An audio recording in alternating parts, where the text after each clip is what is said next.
Je m'appelle Jade Allègre, donc qui mérite bien son nom, j'espère. Je suis médecin, je suis naturopathe et je suis aussi anthropologue médical. Voilà, donc ça fait des années, j'ai fait pendant des années des missions humanitaires. Et en fait, j'allais, tu sais, c'est pas compliqué, je regardais le PNB, quels sont les pays qui étaient les plus bas en PNB, et voilà, j'allais là-bas. Donc, j'ai travaillé beaucoup au Mali, par exemple. Et puis, mon idée, c'était que les gens qui ont pas d'argent puissent se soigner avec les ressources locales, pour rien. Et de façon sûre, bien sûr, sans effet secondaire, avec des médicaments qui sont vraiment à la portée de tous, que les enfants puissent pas s'empoisonner, tu vois, que des trucs sans danger, voilà. Et donc, petit à petit, assez rapidement d'ailleurs, je me suis retrouvée à initier les gens aux argiles, parce que les argiles qui en fait sont c'est pas de la terre, c'est de la montagne, c'est de la montagne en petits morceaux. C'est des petits morceaux de l'ordre du millième de millimètre, c'est-à-dire de l'ordre du micron. Et cette montagne en morceaux, elle se trouve à des propriétés assez exceptionnelles par rapport aux vivants en général, pas seulement aux humains, aussi aux animaux, bien sûr, aux plantes aussi. Et c'est carrément indispensable aux vivants. D'ailleurs, même la NASA dit que sans l'argile dans l'eau, il n'y aurait même pas d'être vivant. Ça a été indispensable à l'assemblage des premières molécules. Et il se trouve que c'est un médicament très polyvalent. Par exemple, déjà, tu vois, tout ce qui est infectieux, tout ce qui est anti-inflammatoire, c'est déjà plus un problème. Donc, et en plus, ça a zéro toxicité. Même une fois, j'ai vu devant moi une petite fille qui s'en est à peu près avalé 2 kilos en 10 minutes. Et elle avait 4-5 ans, quoi. Et c'est passé comme lettre à la poste. Donc vraiment un médicament aussi peu toxique que ça, et aussi peu cher que ça, et aussi exceptionnel que ça dans les effets, voilà. Donc, et alors, comme j'allais aux endroits où il n'y avait rien, moi j'aime bien quand il n'y a rien, parce que je trouve c'est stimulant quand il n'y a rien, tu vois. Donc un petit bout de papier déchiré au sol, c'est déjà quelque chose, tu le ramasses et tu vas en faire quelque chose. Donc j'ai mis des tas de recettes pour se débrouiller quand on n'a rien. Et je suis allée au Rwanda pendant les événements en 94. J'ai failli y passer avec toute mon équipe, d'ailleurs, c'est normal, hein, c'était un peu chaud. Et j'ai vu des débuts d'émeutes dans la rue en face de l'endroit où on était, et c'est atroce les émeutes, j'égorge mon voisin, tu vois, et donc je me suis dit je vais faire un manuel anti-émeute, c'est-à-dire que si chacun peut se débrouiller dans les situations d'urgence, il n'y a plus besoin d'égorger le voisin. Et donc c'est pour ça, en fait, mon livre, j'ai écrit donc un petit livre qui s'appelle Survivre en ville quand tout s'arrête, et en fait ça veut dire aussi survivre à la campagne, parce qu'en fait survivre à la campagne c'est très facile, donc le plus difficile c'est de survivre en ville, parce que c'est là que sitôt qu'il y a des événements, il n'y a plus de camions qui viennent avec la nourriture, il faut boire l'eau de la Seine alors qu'on n'a pas de pilule de chlore. Donc j'ai fait un petit livre qui s'appelle Survivre en ville pour que justement, c'est un manuel anti-émeute, c'est pour que chacun soit autonome et ait plus besoin d'égorger son voisin. La première édition c'était 99 parce qu'en fait je l'ai sorti en urgence au cas où il y aurait des événements au passage de l'an 2000. On avait dit par exemple que tous les ordinateurs allaient foirer, donc je me suis dit ça égale émeute égale faut qu'ils aient un outil. Donc je suis allée voir personnellement le PDG, alors je ne sais plus d'ailleurs, je ne peux pas dire la marque parce que ça serait pas bien, mais disons d'une énorme boîte de distribution grand public, en lui demandant de le mettre en rayon pour que justement les gens l'aient en décembre 99. Voilà, donc il est sorti en décembre 99 la première édition, après c'est la deuxième en 2006 et la troisième l'an prochain. Encore une dernière fonction, donc vous apprendre les bases, vous permettre de les enseigner à vos gamins, et la troisième fonction, alors là, mais ça faut pas le dire, c'est un manuel de détournement, c'est-à-dire que vous l'offrez à quelqu'un de classique, par exemple, je sais pas, la caissière de votre supermarché, hein, et ça a l'air classique, comment je vais survivre en cas d'urgence, et en fait, l'air de rien, ça leur explique par hasard que les médicaments homéopathiques n'ont pas de date de péremption, vous voyez, ça leur donne des petites idées. Je vous disais que je suis médecin et en même temps naturopathe. Et donc comment est-ce possible? En fait, c'est parce que au départ j'étais naturopathe et comme j'avais des facilités pour tout ce qui est études, je me suis dit je vais faire médecine. Comme ça, en faisant médecine, je saurais mieux évaluer ce que valent les médecines naturelles. Et en plus, si les médecines naturelles s'avèrent aussi intéressantes que je le pense, je pourrais beaucoup mieux les défendre puisque je connaîtrais, on peut dire, les deux aspects de la thérapeutique. Donc, du coup, j'ai commencé médecine à 38 ans avec, pour tout bagage, un bac littéraire littéraire qui datait de 3000 ans avant. Et donc c'était très intéressant parce que du coup j'étais obligée d'acheter des livres de seconde, première, terminale et médecine. Parce que comme physique-chimie, j'avais jamais fait, maths, je vous en parle même pas, les dérivés, les intégrales, ça n'existait pas avant. Et donc en fait, quand j'allais au cours, je notais chaque mot de chaque phrase que disait le prof, parce que pour moi, il aurait parlé russe, ça aurait pas été différent. Hein. Donc je notais chaque mot de chaque phrase, parce qu'enregistrer, c'est pas la peine. Après, pour écouter les bandes, c'est trop long. Donc je faisais à toute vitesse chaque mot de chaque phrase, hein, pour être sûr de pas me tromper. Puis après ça, chez moi, je prenais les livres de seconde, je démarrais, après ça les livres de première, puis les livres de terminale, et c'était hyper intéressant. Du coup, je me suis aperçu qu'il y avait des aberrations qui sont un manque de logique total qu'il y a dans les sciences, mais dont on ne peut pas s'apercevoir parce qu'on nous les a ingurgités enfant, tandis que moi, en les découvrant adulte, j'avais l'esprit critique. Enfin, bon, toujours est-il, pour vous dire que finalement, de fil en aiguille, je suis devenue, on peut dire, la spécialiste mondiale de l'utilisation des argiles, qui s'appelle des silicates d'alumine, et j'ai même réussi un haut fait, puisque j'ai réussi à faire accepter ma thèse sur le sujet justement de l'utilisation des argiles par voie interne. Et si des gens sont intéressés, ils peuvent m'envoyer leur mail et je peux éventuellement leur envoyer un lien pour qu'ils puissent lire cette thèse. Ça, c'est la thèse que j'ai faite. Donc évidemment, j'ai pas dit les argiles, j'ai dit les silicates d'alumine, mais j'ai quand même pris un risque énorme en mettant entre parenthèses argile, pour une raison très simple, c'est que je veux que des jeunes médecins en formation lisent tout ça, pour que ça leur ouvre un petit peu les possibilités. Et quand on fait un moteur de recherche, comme ils ne savent pas que l'argile est un silicate d'alumine, il fallait que je mette le mot argile pour qu'ils puissent le trouver. Et dans cette thèse, en fait, j'ai fait une thèse qui parle aussi de la médecine vétérinaire et qui parle aussi, c'est une thèse sur l'argile par voie interne, hein, c'est pas précisé sur le thème, ça s'appelle les silicates d'alumine, entre parenthèses argile en thérapeutique, une pratique coutumière ancienne relayée dans la médecine moderne. Et je n'ai pas précisé que c'était en interne, mais en tant que médecin, nous n'avons pas le droit de faire des thèses sur les usages externes, parce que c'est le domaine des infirmiers. Voilà. Donc, toute la première partie de cette thèse, c'est sur la géophagie. La géophagie, c'est un mauvais terme parce que ça veut dire manger de la terre, alors qu'en fait, c'est pas de la terre qu'on mange, comme je vous le disais, on mange de l'argile. Les animaux, sur toute la planète, les animaux et les humains mangeaient spontanément l'argile. Et donc, toute la première partie est sur la géophagie animale, et là, on s'aperçoit que les animaux consomment des quantités très importantes d'argile et spontanément. Par exemple, une des expériences les plus intéressantes que je cite dans cette thèse, c'est un jeune vétérinaire qui s'appelle le docteur François Reichart, qui a fait récemment un travail sur les rats. Et il a fait ceci, il a donné à des rats une alimentation abondante en libre service et de qualité. Hein. Et puis en plus des aliments comme ça, abondants en libre service, il a mis 2 argiles différentes en libre service. Et bien aussi, sinon que ça paraisse, les rats se sont rués sur l'argile. Et ils en ont mangé pendant la première semaine 30% de leur nourriture. C'est-à-dire un tiers de ce qu'ils mangeaient, c'était de l'argile. Et après, par la suite, bon, à mon avis, ils ont dû combler un certain nombre de carences, réparer un certain nombre d'infections et d'inflammations dans leur corps. Et après, ils se sont équilibrés au bout de 2 semaines à peu près, à une quantité de, je sais plus, 4 ou 5% de leur nourriture en argile. Et ce qui est très intéressant, c'est que ils ont continué ça jusqu'à la fin de l'expérience. Et cela, pour un humain, correspondrait à plusieurs années. Donc, c'est une piste de recherche. Est-ce que l'argile ne serait pas quelque chose qui manque dans notre alimentation? Si on voulait partir du niveau symbolique, l'argile en fait est une structure de tétraèdres et d'octaèdres. Et les tétraèdres et les octaèdres sur le plan énergétique sont extrêmement intéressants. C'est pas par hasard que dans la Bible et dans le Coran, on dit que l'homme a été fait d'argile. Il y a quelque chose de crucial dans l'argile. Il y a même un Écossais absolument génial qui est un chimiste et qui a fait une théorie comme quoi l'argile serait l'ADN minéral qui a servi d'information de moule et de précurseur pour l'ADN organique. Et c'est passionnant. L'argile est un domaine absolument passionnant. Vous pouvez y passer une dizaine de vies sans vous lasser. Et c'est extrêmement complexe tout en étant passionnant. Pour vous dire qu'une fois, j'ai le chef de, je ne dirai pas le nom, mais il y a de l'argile même dans nos pharmacies sous le nom de certaines spécialités. Et un jour, j'ai le chef de produit d'une de ces spécialités qui m'a appelé en me disant « Est-ce que vous pourriez pas nous indiquer un bon minéralogiste parce qu'on s'en sort pas avec les espèces d'argile ?»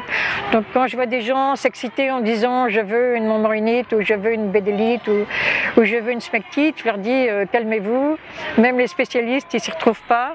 Donc écoutez votre corps, goûtez les argiles, mettez-les toutes en rang d'oignon dans votre cuisine au même moment et vous les goûtez au même moment. Et celle que vous allez aimer le plus, c'est celle-là que vous devez choisir. Les animaux font comme ça, je veux dire. Par exemple, j'ai travaillé aussi avec des éléphants et dans le parc où j'étais avec des éléphants, il y avait 5 ou 6 endroits où il y avait de l'argile et les éléphants n'avaient choisi que 1 ou 2 endroits. Et cette argile-là, ils la mangeaient. Donc redevenez comme les animaux, c'est-à-dire écoutez votre corps. Et votre corps vous mènera à l'argile qui vous conviendra le mieux à ce moment-là. Alors, une dernière chose sur l'argile, moi, qui m'a beaucoup plu, c'est évidemment, bien sûr, je vous avais déjà dit l'aspect où ça coûte rien. Donc, moi qui travaille avec les gens qui ont rien, c'est bien. Parce que les gens me disent, oui, mais l'essence de plante, l'essence de lavande, c'est magnifique. Je dis, d'accord. Mais si vous êtes dans un bidonville ou si vous marchez sur les routes, est-ce que vous aurez de l'essence de lavande? Ben non. Moi, je m'intéresse aux gens qui n'ont rien. Hein. Je travaille pour les gens qui n'ont rien. Donc, l'argile est géniale parce que, par exemple, on n'a pas filmé aux Tuileries, mais on aurait pu filmer aux Tuileries. Est-ce que vous savez pourquoi les Tuileries s'appellent les Tuileries? Parce qu'il y a une excellente argile à tuiles. Et c'est parfait pour se soigner. Donc, il y a un grand événement en France, tout est arrêté, vous prenez votre pelle, vous allez aux Tuileries. Donc, si vous voulez, quand vous êtes dans un bidonville, vous avez l'argile sous les pieds. Donc, où que vous soyez, vous avez l'argile. Mais ce que je voulais vous dire aussi, qui est crucial, c'est que tous les, enfin, pas tous, on ne peut pas dire tous, mais la plupart des peuples de l'univers ont utilisé l'argile comme thérapeutique. Et du coup, un avantage considérable de cette technique, c'est que moi, je débarque, par exemple, ça m'est arrivé de débarquer chez des tamasheks, hein, c'est des sortes de Touaregs qui vivent dans le nord de l'Afrique. Je suis allée chez eux, j'étais présentée par une personne qui bossait avec eux depuis 30 ans. Et bien, au bout de 5 minutes, j'étais plus leur frère et leur sœur que cette personne qui bossait avec eux pour 30 ans. Pourquoi? Parce qu'ils ont dit, ah bon? Mais alors, mais nous on avait raison alors, parce que vous utilisez les mêmes choses que nous. Et quand je leur ai montré le livre sur l'argile que j'utilise, ils étaient estomaqués, ils ont dit, mais vous, les milliardaires, vous avez pris la peine de mettre dans des livres les médecines que nous on faisait, mais alors on avait raison. Et là vous imaginez pas, on se tapait tous sur les cuisses. Ah ben vous l'utilisez à quoi? Ben nous on l'utilisait à ça, et vous l'utilisez à quoi? Et vous êtes frères et sœurs avec l'univers. C'est extraordinaire. Vous êtes frères et sœurs aussi avec tous les animaux, parce que tous les animaux l'utilisent, de l'orang-outan au serpent, tout le monde utilise l'argile. Donc vous êtes sur le même plan. Moi les premiers hommes, les premiers hommes sauvages que j'ai rencontrés, c'était des gens qui vivaient dans les jungles du Sri Lanka. Et ben, au bout de 5 minutes, on était poteaux. Parce que je leur ai dit, parce que je savais, d'après des rapports d'explorateurs de 1800, que certains peuples, quand ils avaient rien à manger, mangeaient de l'argile. Donc je leur ai posé la question, je leur ai dit, c'était donc au Sri Lanka, j'ai posé la question à ces hommes, je leur ai dit, mais vous, quand vous avez rien à manger, qu'est-ce que vous faites? Et là, alors que le document que j'avais parlait d'Amérique du Sud, et bien là, je me retrouvais en Asie et ces hommes-là m'ont dit, on n'a rien à manger, on cherche de l'argile et on cherche un peu de miel sauvage. Et donc du coup, j'ai goûté leur argile, mais je vous assure, heureusement que j'avais la mienne à prendre après. Elle était assez chaude, leur argile. Mais donc vous êtes frères et sœurs avec la planète, quoi. Et ça, oui, une chose, il faut bien comprendre, quand vous êtes pauvre, le plus dur, c'est pas la situation économique. Le plus dur, c'est l'humiliation. Et alors là, tout d'un coup, vous dites à une personne, mais votre médecine, c'est la plus belle du monde, c'est la meilleure du monde. Et là, tout d'un coup, les gens y retrouvent leur honneur. Et ça, c'est au moins aussi important que de leur donner un outil pour se soigner. Alors, les gens me disent, mais qu'est-ce que vous allez faire au bout du monde à montrer à des tamasheks comment on peut soigner avec l'argile? Alors que eux, ils ont déjà leur tradition, y compris avec l'argile. Les tamasheks que j'avais rencontrés à ce moment-là, qui étaient dans la région de Mopti, ils utilisaient l'argile principalement pour les écrasements de chair. Et c'est vrai que c'est une très bonne indication. Écrasez-vous le doigt dans une porte, vous pouvez même essayer. Et après, vous avez donc les chairs qui sont rentrées, vous mettez une seule application d'argile et les chairs remontent, hein, c'est une très bonne indication. Et donc les gens me disent, mais pourquoi vous allez les embêter? Laissez-les avec leur médecine et foutez-leur la paix. Moi j'ai dit oui, mais le problème c'est qu'actuellement ils sont en voie, les Tamasheks par exemple, sont en voie de sédentarisation forcée. Ils en sont au point dans ce village par exemple où les autorités leur ont interdit d'avoir du bétail. Ils leur ont interdit d'avoir du bétail pour pouvoir les sédentariser et les contrôler. Et ils les forcent à cultiver évidemment toutes les cultures rates, parce que dans la tradition des Tamasheks c'est l'animal, c'est pas le végétal. Donc pourquoi j'y vais? Parce que les Tamasheks, ils ont plus de troupeaux, ils vont se retrouver un jour dans un bidonville aux abords des villes. Et dans le bidonville aux abords des villes, ils auront plus les plantes qu'ils avaient dans le désert. Une autre chose aussi importante, c'est que chaque peuple a développé l'utilisation de l'argile pour la chose dont il avait besoin. Par exemple, les Tamasheks en avaient besoin pour l'écrasement de chair.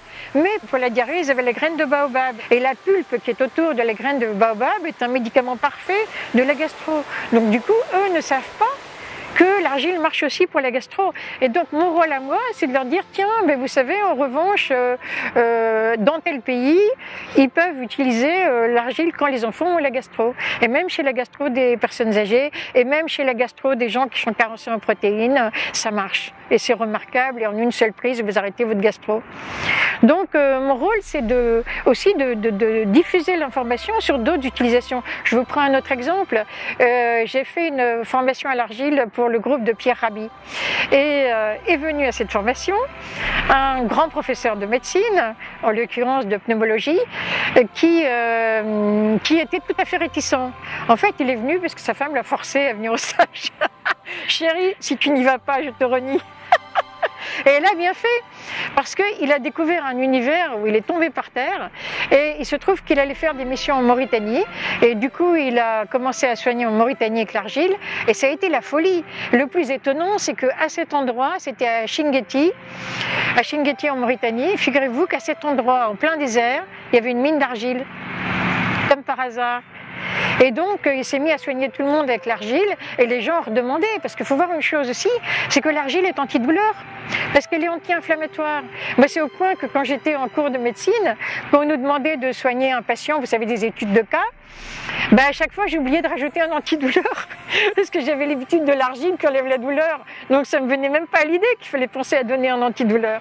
Donc tout le monde adore, les enfants que vous soignez à l'argile, c'est la révolution quoi, ils adorent parce qu'ils ont plus mal. Et bien le pneumologue en question, au début, il ne savait pas que ça marchait si bien, donc il avait emmené très peu d'argile. Et puis, il faisait des tours en 4x4 dans le désert pour aller voir les gens qui n'avaient pas la force, ou pas le temps, ou pas l'argent de venir jusqu'au dispensaire à 50 km à pied. Donc il faisait des tours en 4x4, et puis une fois, il a trouvé une nana qui était brûlée, mais vraiment brûlée de partout. Eh bien, il lui a mis de l'argile. Et puis c'est tout, il y est même plus revenu une seule fois et cette femme a guéri. Et parce que quand il était dans son dispensaire à Chinguetti, je lui avais expliqué que pour les brûlures, c'est le meilleur traitement du monde pour les brûlures. Il n'y en a pas un autre qui vient à la cheville, parce que si vous le faites bien, vous reconstituez les chairs comme avant, au lieu d'avoir les horribles cicatrices de rétraction. Et donc au début, il a mis sur les brûlures, puis il avait très peur. Vous imaginez un professeur qui met un truc qui est même pas stérile sur des brûlures, c'est de la folie. Eh bien, il faisait revenir les gens le lendemain, et puis il ouvrait, puis c'était magnifique. Après, il faisait revenir les gens 3 jours après, puis il ouvrait, et c'était magnifique. Et donc, ce jour-là, cette femme qu'il a trouvée au fin fond du désert, il lui a mis l'argile, et quand il a eu des nouvelles, et voilà, elle avait guéri. Il est décédé malheureusement, sinon il sera encore avec moi. C'est lui qui a formé tous les médecins qui sont actuellement chefs de service en Afrique, parce qu'il a beaucoup formé en Afrique. Il s'appelait Daniel, c'était un type remarquable. Moi, pour l'alimentation, je dirais qu'il y a 2 règles. Premièrement, la règle, c'est de connaître son corps. Parce que, contrairement à ce qu'on pense, on a des corps très différents. Par exemple, le végétarisme, qui est très très bien vis-à-vis des animaux, eh bien, il y a des corps qui ont beaucoup plus de mal à être équilibrés en végétarisme. Donc la première chose, c'est de connaître son corps. La deuxième chose, c'est de s'autoriser toutes les exceptions le dimanche, c'est-à-dire de ne pas hésiter à faire des écarts. Et ça, c'est très important. Même Hippocrate disait déjà qu'il vaut mieux un aliment qu'on aime mieux, mais même s'il est moins bon pour la santé. Et je pense que c'est très important. Donc, vous savez, on dit par exemple, oui, mais moi je dis du coup, comme je jeûne très souvent, je n'hésite pas à baffer à d'autres moments, c'est-à-dire à me faire des grands gueuletons. Et l'autre jour, j'ai discuté avec quelqu'un qui me disait, oh là là, mais ça c'est pas bon pour la santé, il faut être régulier, il faut être mesuré, etc. Et je lui disais, mais quand vous étiez homme préhistorique, est-ce que vous imaginez ce qui se passe? Mettons qu'on trouve un mammouth mort, eh bien vous allez baffrer pendant 3 jours, mais à vous faire vomir, mais à être malade, à étouffer tellement vous allez manger. Et après ça, vous allez peut-être plus manger pendant 3 semaines. Donc la régularité, c'est un mythe des diététiciens modernes. Ça ne correspond pas du tout au corps. Donc je dirais qu'en alimentation, je vais vous faire rigoler, mais pour moi, la chose la plus importante en alimentation, c'est d'apprendre à jeûner. Jeûner, vraiment, plus ça va et plus je dis qu'on ne peut pas en faire l'économie. C'est indispensable, indispensable, indispensable. C'est-à-dire que ça permet de refaire son crédit. Vous refaites votre crédit au niveau santé. Vous videz les tonneaux, quoi. Et en plus, jeûner, ce qui est très intéressant dans le jeûne, c'est que vous donnez enfin la main à votre corps. C'est-à-dire que c'est votre corps qui maintenant décide de ce qu'il veut faire. Et lui, il est beaucoup plus futé que nous. Donc, il a une intelligence, le corps, qui est faramineuse. Nous, on arrive à peine à suivre. Donc, c'est très intelligent de donner la main à son corps pour qu'il voit ce qu'il y a à faire. Il faudrait jeûner au minimum 1 fois par an. Et je dirais peut-être 1 fois par changement de saison. Nous, en Europe, 4 saisons, 4 petits jeûnes. Il n'y a pas besoin de jeûner longtemps, mais déjà 3 jours à l'eau. Mais quand je dis à l'eau, c'est à l'eau. C'est-à-dire que tant que vous prenez un tout petit quelque chose, mettons vous prenez, je sais pas, un tout petit jus de citron, un quart de pomme, eh bien le corps ne va pas s'y mettre. Parce que le corps va juste se dire, tiens, c'est une période de pénurie, bah, je me mets en stand-by et je vais attendre que ça s'arrange. Tandis que si vous lui donnez rien du tout, mais rien du tout, de chez rien du tout, c'est-à-dire juste de l'eau en option, eh bien à ce moment-là, il va être forcé de se réorganiser et c'est là que ça devient intéressant. Donc la chose essentielle pour l'alimentation, c'est de ne pas manger. J'adore les paradoxes, je suis désolée. Moi, je mange principalement cru, oui, et principalement avec les règles de l'alimentation originelle, c'est-à-dire en écoutant l'instinct. Et puis voilà, quand j'ai envie, je mange cuit, mais c'est vrai qu'en fait, je mange de plus en plus cru parce que c'est tellement meilleur au niveau du goût. Hier, j'étais avec des gens qui sont venus me voir en médecine naturelle parce que je fais des consultations de médecine naturelle et d'iridologie, donc c'était des gens qui avaient pris le train, qui étaient venus de Loire-Atlantique pour me consulter. Donc avant qu'ils ne prennent le train du retour, on est allé faire le tour de petites épiceries pour s'acheter un truc pas cher. J'ai acheté 2 bananes et après, quand j'ai mangé mes bananes, mais j'étais au paradis. Et eux, ils étaient estomaqués que je puisse prendre un plaisir formidable comme ça avec des bananes. Mais les bananes, quand vous les mangez au bon moment, mais c'est exquis. Chaque bouchée, j'étais au paradis. Dans l'alimentation crue telle qu'elle est pratiquée, il y a à mon avis quelques améliorations à faire. Et je pense que pour faire ces améliorations, je pense que c'est intéressant de s'inspirer de l'alimentation des grands primates. Par exemple, dans l'alimentation des grands primates, la consommation d'insectes est très présente. Je pense que si on est végétarien, je pense que néanmoins, les insectes, ça fait mal au cœur, surtout qu'on ne sait pas très bien comment les tuer sans leur faire mal. Les insectes peuvent être malgré tout peut-être une ressource peut-être nécessaire, malheureusement. Par exemple, les grands primates mangent aussi beaucoup des tiges fraîches, la sève qui est à l'intérieur des tiges. Et je pense que c'est aussi quelque chose dont on devrait s'inspirer. C'est comme de manger à des repas à heure fixe, c'est complètement idiot. Est-ce que les animaux... Enfin, ceci dit, les animaux connaissent l'heure et de façon très précise, mais je ne suis pas sûre que les orang-outans se disent « Tiens, il est 9h35, il est temps que j'aille manger, quoi ». Il y a une chose, moi je dirais une chose qui est essentielle à comprendre, c'est qu'on ne sait rien. On ne sait rien. Ce qu'on connaît, c'est ça. La réalité, c'est ça. Et encore, elle est infinie. Hein. Et ce qu'on connaît, c'est ça. Donc, ne prenons pas des décisions sur notre tête. Hein. Prenons des initiatives en regardant ce que font nos cousins, les grands singes. Ça sera déjà beaucoup plus juste que de faire un raisonnement intellectuel sur le nombre de protéines qu'on doit avoir chaque jour et sous quelle forme. Moi, je n'arrête pas avec mes patients de leur dire... Alors, vous préférez quoi? Vous préférez les noix, les noisettes ou les amandes? Et classez-moi les 3 par ordre de préférence. Ils ont un mal fou, parce que les gens ne s'écoutent pas. Ils vont manger des noix parce que c'est ce qu'il y avait à l'épicerie. Alors que leur corps leur dit, dans certains genres de corps, leur corps va leur dire « Non, non, les noix c'est beaucoup trop gras, je ne peux pas ». Et leur corps va leur dire, ah, moi je raffole des pistaches, c'est même pas la peine, j'ouvre un sachet, je le mange entier. Donc à ce moment-là, c'est pas des noix qu'ils doivent acheter, c'est des pistaches. Vous voyez? Donc j'amène les gens à s'écouter, s'écouter et s'écouter.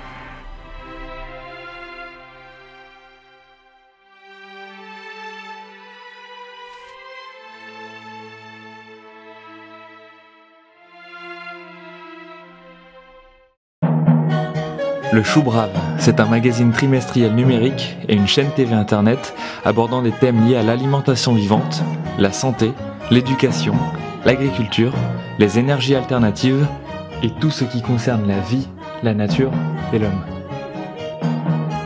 Des e-books de recettes crues sont à télécharger sur le site internet du Chou Brave. Le nouveau livre papier de 59 recettes crues pour tous les goûts, se commande également sur le site. Retrouvez-nous en ligne et dans les salons ou congrès auxquels nous participons. À très vite!